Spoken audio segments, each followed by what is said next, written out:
In studio today, I have the two head coaches of Lakeland Rustlers basketball, Sheray Thomas of the men's side and Chris King on the women's side. Kinger, it's been a while since we've had you in studio. Yeah. Sheray, I don't think I've had you in studio for a one-on-one ever. No, this is brand new.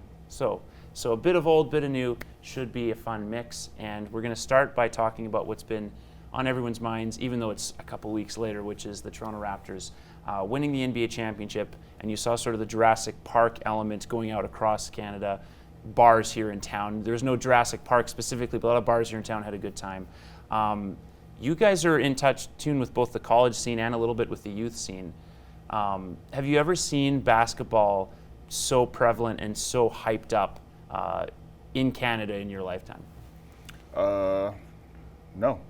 I would say this is a golden time. Just around town here, when I'm running into people that have nothing to do with basketball, never watched a game before, they're mentioning the Raptors, saying it's the first time they tuned in and they loved it, didn't know how athletic the guys were, and will potentially tune in the future. Yeah. How much do you think that just has to do with it being a winner for the first time in a long time too? Oh, I think that part's absolutely huge. And if you look at Canada, us only having one team, it kind of everyone rallied around. So as Sheray was saying, some of the people that I watched the game with were hockey people, and they're like, "Oh my God, this is so awesome! This is so great!" They didn't realize how fun it is to watch a playoff NBA game because they had no reason to, other than the Dinos being in the finals. So it's pretty cool to see that happen. Now, the question that's been on a lot of sports shows, as well as even on just sort of the mainstream news coverage on CTV, on Global, which is that does this mean there's going to be a shift in popularity for basketball? Obviously, it's going to receive some kind of bump. We saw that with the Vince Carter era. We saw that even around the time Andrew Wiggins was drafted.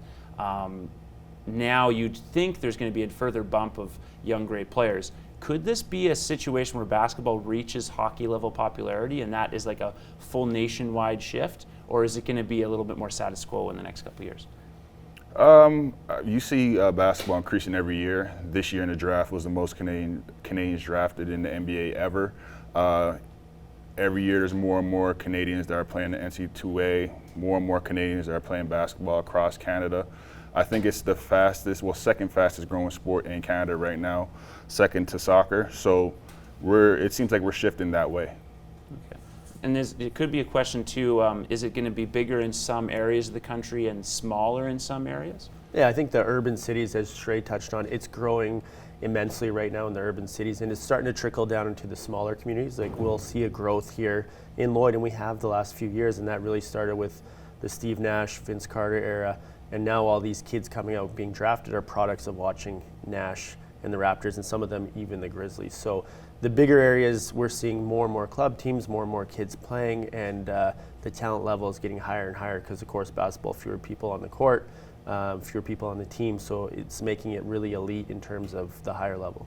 And you've seen, I guess, a bit of a movement towards sort of the national level basketball as well with the Edmonton Stingers. I know it's kind of a small, almost amateur level thing at this moment, but that's fairly recent, kind of a recent progression.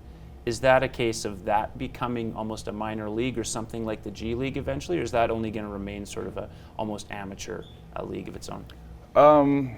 It could venture in. We have the NBL Canada, which is a league that was around before that. That's basically in Ontario and the eastern part of Canada. So the Edmonton team is western part. It's the first year. I think it's great. We have to see in the next couple of years how it grows. But I could potentially see those two teams merging together. And then you have NBA players that have played in the league, like this past year in the NBL Canada, Big Baby Davis from LSU, and then played in the NBA and played with the Boston Celtics. He played in the NBL Canada. So you never know. It's growing, and you could definitely see it, potentially merging into a G League potential. And of course, that G League has also been successful, particularly with the Raptors 905. We'll have more with these guys later on Primetime Local News.